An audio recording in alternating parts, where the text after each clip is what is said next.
Oke, selamat malam teman-teman. Bertemu lagi dengan saya Sandi Francisco di Ngode, Ngobrol Award, podcastnya LPDP UGM. Dan hari ini saya masih bersama partner saya, Mas Fakih. Gimana kabarnya Mas Fakih? Alhamdulillah, kabar baik, sehat selalu. Alhamdulillah. Ya, kali ini kita akan ngomongin soal apa nih, San? Nah, hari ini kita bahas salah satu topik yang cukup menarik nih Mas, tentang kisah dua awardi yang akhirnya memilih untuk berpaling dari prodi S1-nya dengan prodi S2 yang berbeda ini. Gimana nih Mas? Mas Waki kan S1-nya masih sama dengan S2. Gimana ceritanya? Sama, kalau saya dulu S1 geografi, Iya. S2-nya penginderaan jauh. Ya masih nyambung lah, masih ada hubungannya linear kan. Nah, kalau misalkan yang nggak linear tuh gimana ya? Nggak tahu nih. Kalau kamu masih linear kan, San? Saya masih Mas. Saya S1 di biologi, S2-nya masih di biologi. Mungkin saya salah satu orang yang Oke. tidak terlalu berani mengambil tantangan ya, kalau dibilang untuk seleksi Iya, LPDP ini. Nah, jadi untuk kita termasuk orang yang nggak berani ngambil, nggak berani keluar di zona nyaman gitu. yang dua orang tamu kita hari ini, Mas, adalah dua orang yang berani keluar dari zona zamannya mereka ini. Iya, ini sepertinya bakal menarik nih. Ya, Oke, langsung aja mungkin ya. Kita kupas lebih dalam alasan mereka kenapa sih gitu kan. mungkin hari ini bagusnya kita kenalkan dulu ya dua narasumber kita. Hari ini kita kedatangan Mas Ihsan dari UGM juga, ya dari UGM. Dan Mbak Feby dari UGM juga, cuman jurusannya kita tunggu mereka untuk mengenalkan biar lebih menarik dan lebih spesifik. Silakan Mbak Ihsan untuk memperkenalkan secara singkat. Oke, makasih Mas Andi, Mas Fakih. Ya, malam teman-teman semua. Mbak Feby, malam. Selamat malam. Nama saya Miftahudin Nur Ihsan, panggilannya Ihsan. Sekarang kuliahnya di Magister Manajemen. Kalau dulu S1-nya di Pendidikan Kimia. Ya Wah, beda tipis lah. Waduh, dari beda kimia tipis ke ya. manajemen beda tipis ya. Padahal kimia ke manajemen itu beda-beda apa namanya? Udah lintas pulau itu, Mas. Lintasnya, benar-benar lintas pulau, lintas negara bahkan ya mungkin. Dari eksak ke ekonomi, Sosial. sosial ekonomi. Kalau Jurusan Mbak apa, San? Feby gimana, Mbak? Kok saya deg-degan ya? Wah, Aduh. Ya, malam mas-mas semuanya. malam Mbak Feby. Selamat malam, Mbak. Ya, makasih udah diundang di Ngode. Wah, sama-sama Nah, Mbak. nama saya Feby Novianti, panggilannya Feby. Iya. Saya juga tipis sih, kayak Mas Ihsan bilang tadi, beda tipis aja. S1-nya di Ilmu Pemerintahan, S2-nya di Teknik Geomatika. Wow, itu masih belum bisa dikatakan beda tipis juga itu Mbak. Masih beda pulau, hampir sama dengan Mbak Ihsan itu. Dari ilmu pemerintahan ke geografi ya Mbak, geomatika. Geomatika. Ya, 1-2 sama prodi saya lah, San. Geomatika dan pendidikan jauh Iya, itu. mirip. Masih Kakak ada adik lah geonya ya. Jadi pertama-tama mungkin pengen tahu dulu nih alasan dari Mas dan Mbak ini kenapa sih gitu bisa sampai keluar dari zona nyamannya atau nggak linear gitu, pindah apa ya, pindah aliran Pindah aliran. Pindah aliran mazhab, prodi Mas. gitu, Pindah pindah mazhab. mazhab, betul gitu. Kenapa sih gitu kan? Mungkin Mas Ihsan dulu kali ya. Iya, Mas Ihsan dulu. Oke, siap. Jadi awalnya itu emang, kalau aku sih daftar LPDP itu juga kecelakaan juga gitu. Jadi Waduh, seseorang yang planning dari awal pengen kuliah S2 gitu loh. Iya. Terus aku kan lulus 2016. Sempat berhenti sebentar, 2 tahun sih, nggak sebentar, 2 tahun. Habis itu bingung kan mau ngapain ini. Terus akhirnya aku cari-cari info lah tentang beasiswa. Dapatlah LPDP infonya. Terus tak cek. Kebetulan aku kan dulu S1-nya bidik misi. Nah, aku bisa daftar yang afirmasi kan. Lebih enak lah. Terutama dari syarat TOEFL pada saat itu. Nah, dari situ aku bingung nih, mau lanjut ke kimia atau pindah gitu kan. Kalau pada saat itu bisnis masih baru kan, masih baru. Jadi sebenarnya masuk manajemen itu dulu awalnya apa ya, bisa dikatakan aku takut kalau masuk S2 kimia malahan. Karena aku udah berhenti 2 tahun, malah aku nggak punya alasan untuk lanjut S2 kimia, terus nanti bingung kalau ditanya-tanya tentang tesis, tentang materi kimia, aku udah lupa semua gitu loh. Jadi akhirnya ya, alah bismillah ambil manajemen aja, nanti sambil mengembangkan bisnis gitu aja sih. Jadi alasannya sebenarnya sesemil itu. Aku lebih yakin keterima di manajemen daripada keterima di kimia untuk S2-nya. Wah, Oh, itu cerita Mas Ihsan ya. LPDP menarik katanya sekali. kecelakaan, kemudian takut kimia, bingung akhirnya ngambil manajemen. Tapi sebenarnya sih kalau saya mandang Mbak Ihsan lebih ke bisnisnya ya. Kalau Mbak Feby gimana Mbak? Mas Ihsan kecelakaan yang indah ya masuk Wah. LPDP. Kecelakaan. Kecelakaan aja udah bagus ya, apalagi nggak kecelakaan gitu kan. Apalagi nggak kecelakaan ya. Bener. Kalau aku sih ceritanya kan udah PNS.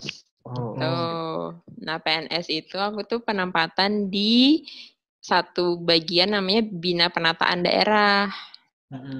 Bina Penataan Daerah itu memang kita ngurusinnya masalah pembinaan kecamatan, terus perbatasan salah satunya. Nah, perbatasan ngurus batas antar kabupaten, batas antar kecamatan, semua batas lah ya sampai desa. Ini nih orang BIG pasti tahu nih, mantan orang BIG. Ini kerjaan saya banget nih. Wah. Jadi, nah itu waktu itu kan karena ditempatinnya tuh di Bina Penataan Daerah, kita tuh kekurangan orang, nggak ada orang pemetaan di kabupaten, di Pemdaku. Jadi tuh aku sebagai orang pemerintahan sering bukan disuruh sih, diarahin sama atasan itu buat ikut BIMTEK, Diklat, itu tuh yang berkaitan sama pemetaan. Jadi aku mikir, kenapa aku nggak sekalian S2 ini aja ya di bagian emang yang ngurusin perbatasan, karena perbatasan itu sendiri kan sebenarnya nyangkut banyak aspek ya, politik iya, kan aksesnya politik pemerintahan, terus di pemetaan teknisnya geomatika juga iya, terus di hukum juga iya kan. Jadi ya udah lanjut aja deh kayaknya mau ke yang bisa sekalian ngurusin teknisnya di pemetaan, di perbatasan. Terus mikir kan kayak bisa nggak ya. Dari itu ngomong sama atasan, boleh nggak gitu. Dapat rekomendasinya, ya udah dapat rekomendasi, daftar LPDP, keterima gitu. Ini ceritanya menarik sekali kan. Sangat menarik ya. Soalnya kenapa? Karena yang satu ini dari eksak ke sosial, yang satunya dari sosial ke eksak gitu. Wah. Iya kan? Gantian pulau ya Mas ya? Iya, berputar balik. Ini nggak ketuker kan? Jurusan yang ketuker. Iya. Jadi sinetron. Oke Mas Fakih. Ngomong-ngomong tentang cerita Mas Ihsan dan Mbak Feby ini ya. Pasti ketika seleksi itu banyak menemukan pertanyaan-pertanyaan aneh dari wawancara. Kita mau tahu nih gimana sih ceritanya Mbak Feby dan Mas Ihsan waktu wawancara LPDP dulu, apa yang ditanyakan oleh wawancara. Mbak Feby dulu kayaknya nih. Oke. Satu pertanyaan tuh yang aku ingat banget. Yeah. Kamu mau nggak saya rekomendasiin buat tetap di jurusan kamu? Jadi tuh pewawancara tuh benar-benar kayak meyakinkan. Kalau pewawancara tuh kan kalau ngomong meyakinkan banget ya, kayak kalau kamu seolah-olah tuh kayak kalau aku mau pindah jurusan pasti dilulusin gitu kan. Nah itu sih satu pertanyaan yang benar-benar aku ingat banget, dan di situ tuh aku ya cuma bilang kayak saya sih daftar dari awal memang bertujuan buat masuk di geomatika. Jadi saya memang mau lanjut di geomatika. Bukan masalah, saya bukan hanya sekedar ingin diterima LPDP gitu loh, ngerti kan? Kalau misalnya aku pindah jurusan kan kesannya kayak yang penting aku diterima LPDP deh, mau masuk jurusan mana aja terserah. Saya masuk di sini, saya daftar di sini, saya ikut wawancara di sini karena saya pengen saya masuk di jurusan yang memang dibutuhin sama, ini agak-agak idealis ya, memang dibutuhin sama daerah saya gitu. Ya kalau berarti kan berarti istilahnya setelah biar ilmunya bisa bermanfaat gitu kan. Bisa diaplikasikan ke kerjaannya. Memang dibutuhin kan. Gitu. Oke, kalau Mas Ihsan gitu gimana tuh Mas? Kalau aku sih sebenarnya pertanyaannya kalau menurutku dapat diprediksi gitu kan. Karena aku ambilnya ke sosial, jadi aku nggak banyak ditanya tentang eksak lagi gitu. Langsung to the point, ngapain sih ambil manajemen gitu loh. Kan dulunya pendidikan kimia. Ya udah aku jelasin lah, aku baru mulai bisnis. Nah, kemudian aku punya komitmen untuk bantu UMKM yang ada di Jogja. Kalau beberapa pertanyaan yang aku ingat sih, kamu kuliah di manajemen itu belajar apa? Mata kuliahnya apa? Aku disuruh nyebutin pada saat itu mata kuliah di Magister Manajemen UGM itu apa gitu. Oh enggak waktu Tapi itu aku Mas? hafal Iya, semua. sama. Wah. Aku dari mulai pra-MBA sampai selesai semester itu aku hafal semua mata kuliahnya. Udah tak hafalin gitu loh. Nama dosen hafal nggak Mas? Kelihatan meyakinkan aja. Gimana? Nama dosen hafal nggak? Kalau nama dosen, aku ada satu dosen yang kenal. Jadi dikenalkan salah satu pejabat di Pemkot. Terus aku diskusi kan. Nah, pas wawancara tak sebutin beliau. Aku pernah diskusi juga. Terus aku cari kakak tingkat juga. Terus tanya-tanya lah kuliah di sana itu gimana gitu. Sama alasan milih MMUGM. Kenapa nggak yang lain gitu kan. Oke. Tadi itu sedikit cerita ya dari Mas Ihsan dan Mbak Feby tentang alasannya pindah, kemudian pertanyaan-pertanyaan yang muncul di wawancara. Dan dari situ kita bisa tarik satu poin bahwasanya yang salah satu faktor yang membuat mereka bisa diterima itu adalah karena mereka sudah punya pekerjaan di setelah lulus S1-nya itu. Nah, saya mau tanya nih, gimana sih kalau kondisi itu dihadapkan kepada misalnya teman-teman yang mau daftar S2, tapi dia belum mempunyai pekerjaan yang menjanjikan seperti Mas Ihsan dan Mbak Feby, kemudian memilih untuk pindah ke jurusan yang berbeda dengan S1. Gimana sih Mas sama Mbak Feby kira-kira? Dan sarannya gimana? Mas Ihsan duluan. Jadi kalau dari aku sih sebenarnya yang mungkin dilihat oleh pewawancara pada saat ketika wawancara itu adalah mereka pengen tahu komitmen kita untuk lanjut ke jurusan itu apa sih gitu loh. Jadi pada saat itu sebenarnya bisnis itu juga belum begitu jalan. 2018 itu masih awal-awal banget. Baru mulai bagus itu 2019 2020. Jadi pada saat itu aku coba meyakinkan reviewernya bahwa aku tuh benar-benar komitmen ke bisnis. Dan salah satunya aku tunjukkan, aku tuh wawancara bawa batik. Jadi ada beberapa batik tak bawa, tak tunjukkan.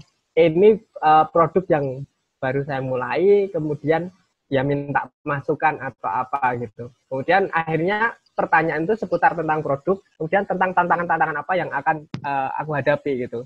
Jadi aku menunjukkan komitmen di situ.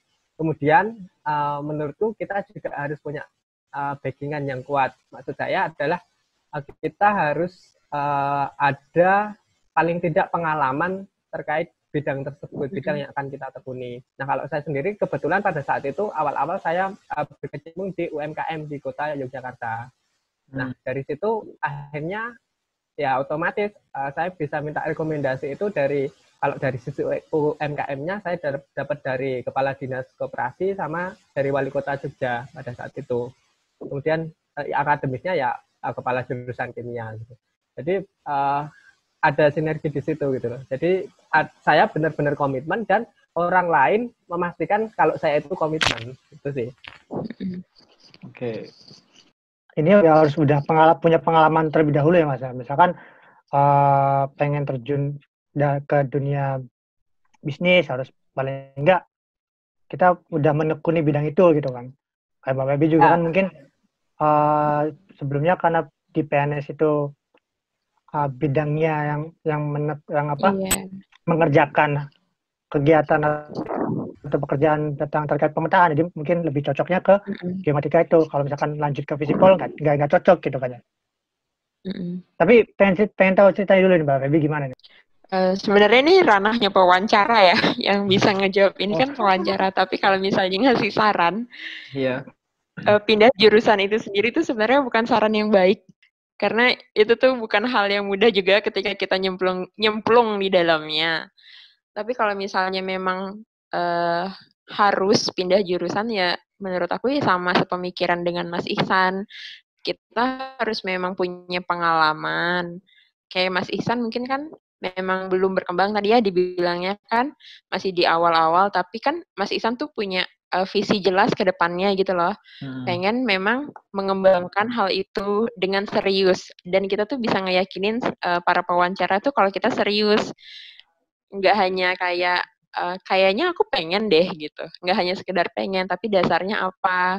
Dan kita juga benar-benar dalamin dunia yang kita mau masukin tuh nanti tuh apa sih, kita harus tahu jelas, jangan sampai, karena nanti tuh wawancara memang benar-benar nanya banget. Kayak aku dulu ditanya sampai hal-hal teknik, kamu tahu ini, tahu itu nggak? Pokoknya semua tentang hal teknik tuh ditanya sama kita. Ya kita tuh benar-benar ya, walaupun kita nggak tahu sama sekali, kita harus terlihat tahu, dan memang harus sudah tahu. Karena kita bakal masuk di itu gitu sih. Kembali saya tarik benangnya itu, barangkali salah satu hal yang penting itu ketika kita memilih apakah kita tetap di aliran yang sama atau dengan bahasa lainnya pindah aliran itu yang paling penting mungkin komitmen kita dan apa yang kita janjikan ke depannya, begitu ya Mas Mbak ya. So, jadi mungkin bukan berarti Mas Ihsan dan Mbak Feby ini masih mencari jati diri gitu, bukan ya? Bukan, itu sudah bisa dikatakan menemukan jati diri. Dan sedikit perkenalan juga Mas Fakih. Kalau Mbak Feby kan tadi udah tahu kita ya, beliau adalah PNS, dan Mas Ihsan ini salah satu pengusaha muda, dan kalau kita cari di Smart Batik itu wah luar biasa. Batik. Ini pengusaha muda sukses Pak, inspirasi banget. Inspirasi. Kita lupa mengenalkan beliau di awal ya.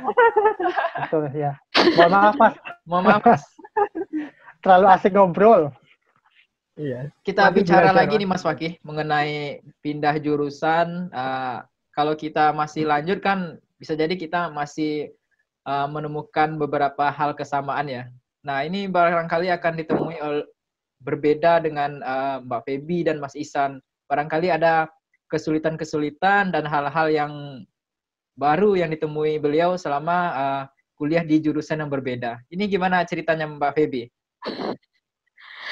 Aduh, kalau cerita hal baru tuh banyak banget hal baru ya. Karena kan memang dari sosial tuh kan lebih ke literatur-literatur yang sifatnya tuh kayak aturan, terus teori-teori gitu kan. Hitungan tuh minim banget. Kalau di pemerintahan tuh paling hitungannya ekonomi kan. Ekonomi pemerintahan itu juga yang nggak mendalam kan ekonominya. Nah, ketika masuk teknik itu kan full banyak banget hitungan-hitungan.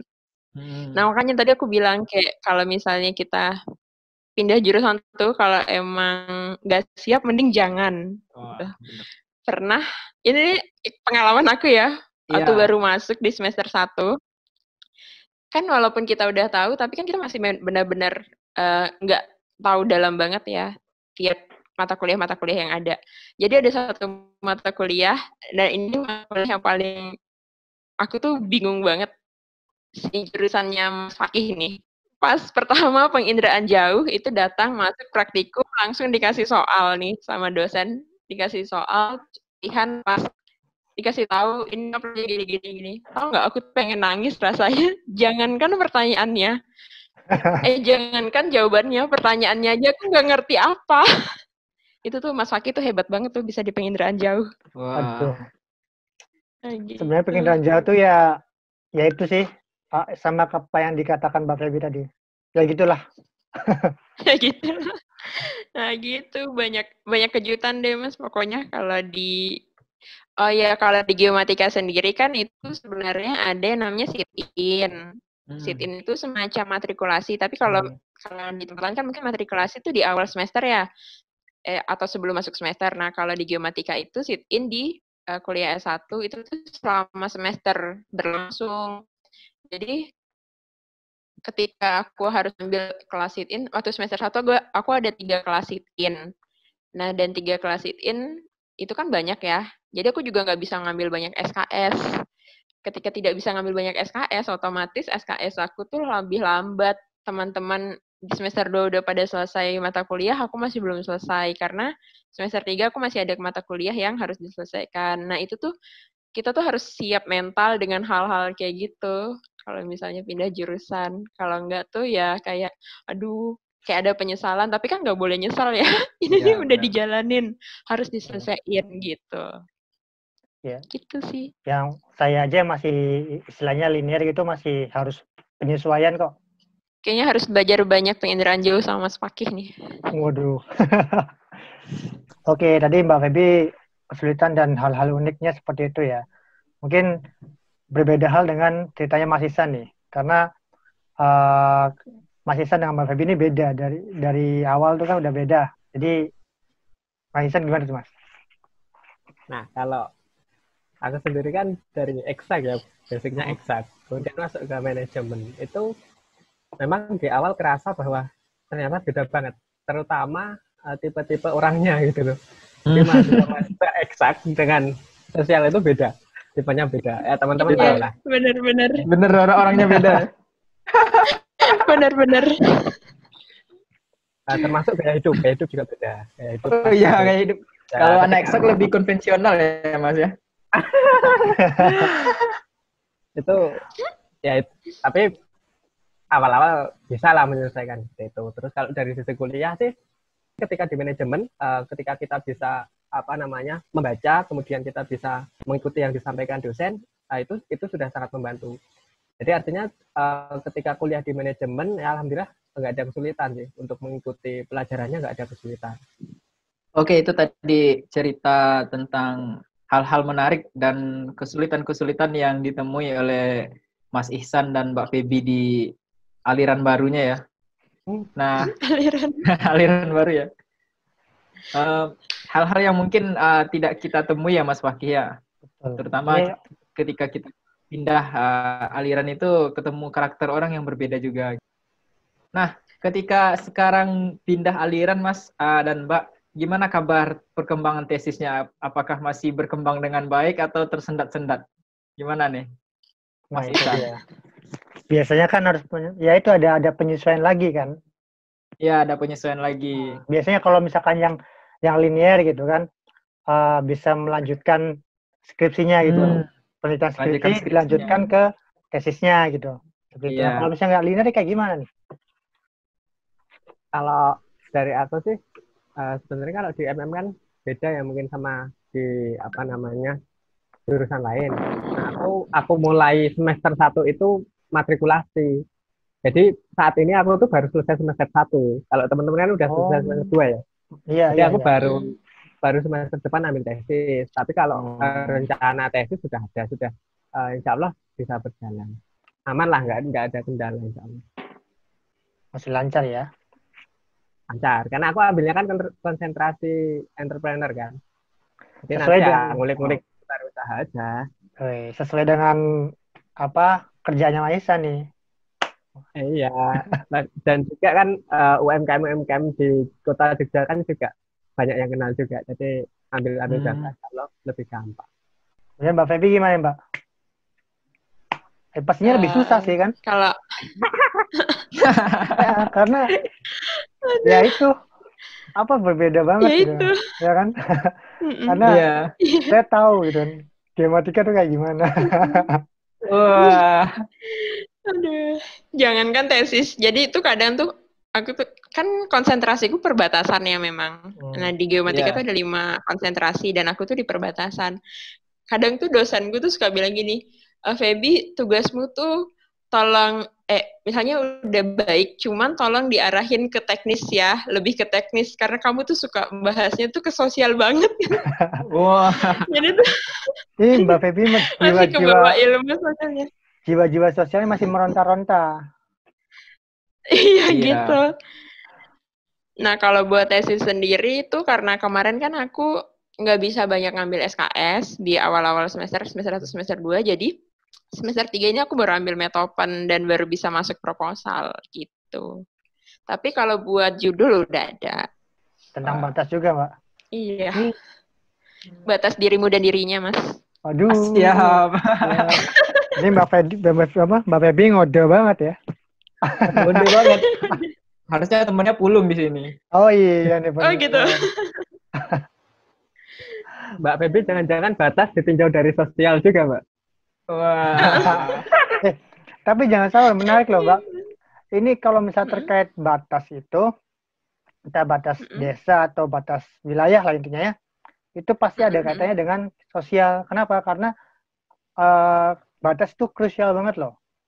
Bisa menimbulkan konflik sosial. Iya. Gitu.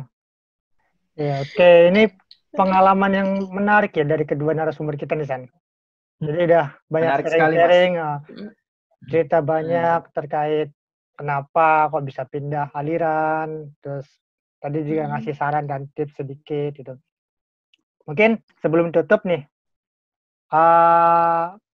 saya minta closing statement dulu dong dari Mas Ihsan dan Mbak Feby terkait apa yang kita udah obrolin gitu. Mungkin Mas Ihsan dulu deh. Oke, kalau dari aku buat teman-teman yang pengen ke jurusan yang lain, insya Allah sebenarnya itu bukan suatu halangan gitu. Asalkan kita punya komitmen yang benar-benar tinggi untuk belajar di jurusan itu. Gitu sih. Oke, mantap. Kalau Mbak Feby nih, gimana Mbak? Nah, kalau aku kembali ke tadi aku bilang, sebenarnya tuh pindah jurusan tuh bukan ide yang baik. Tapi ketika kitanya sendiri udah merasa siap, alasannya tepat, dan komitmennya kuat, kayak tadi Mas Ihsan bilang, ya silahkan dijalanin.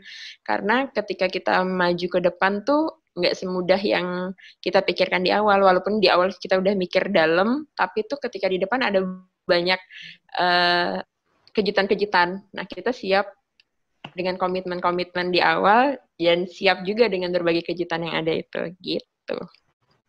Jadi intinya selesaikan apa yang udah dimulai. Wah, mantap. Karena nggak semudah membalikan telapak tangan ya. Oke, mantap. Oke, kita malam ini mendapatkan cerita yang sangat bermanfaat ya Mas Fakih ya. Ya, dapat pencerahan lah. Dapat pencerahan lah. Dan bagi saya pribadi itu sebuah motivasi juga ketika melihat teman-teman yang mampu memiliki daya lenting yang baik di jurusan yang berbeda ketika S1 dan S2. Kenapa kita ketika masih sama jurusannya semangatnya masih kendor, daya lentingnya masih kurang, itu jadi semacam pemicu lagi untuk memompa semangat ke depannya, Mas Fakih. Iya, betul. Karena yang linear pun kadang masih kesulitan, Ustaz. Iya. Apalagi yang nggak linear gitu kan. Ya, apa yang tadi saya katakan, pindah aliran, pindah jurusan itu nggak semudah membalikkan telapak tangan. Ya, benar sekali. Dan kita harus berterima kasih ya kepada dua narasumber kita yang sudah menemani kita malam hari ini dan berbagi cerita. Mas Ihsan dari Prodi Magister Manajemen. Terima kasih Mas Ihsan. Semoga sukses selalu dengan Smart Batiknya dan teman-teman bisa coba follow Instagram beliau di Smart Batik di Instagram. Sekalian membantu mempromosikan produk-produk lokal Indonesia ya. Hasil karya tangan anak negeri seperti itu. Kemudian terima kasih juga kepada Mbak Feby sudah hadir malam ini dari Prodi Geomatika dari Kalimantan ya Mbak ya. Sama-sama. Ya, Kalimantan Barat. Ya. Terima kasih Mbak Feby, semoga sehat dan sukses selalu sebagai abdi negara. Ya. Dan Mas Fakih juga terima kasih kepada partner saya, kita ketemu lagi minggu depan. Siap, Andi. Kepada teman-teman semuanya yang selalu menonton podcast kita di podcast ketiga, jangan lupa tonton selalu podcast dari Our Deal PDP. Semoga kami mampu menyajikan tontonan-tontonan dan sesuatu yang menarik bagi teman-teman semuanya. Ya, terima kasih. Sampai ketemu lagi. Saya tutup. Selamat malam. Sampai jumpa.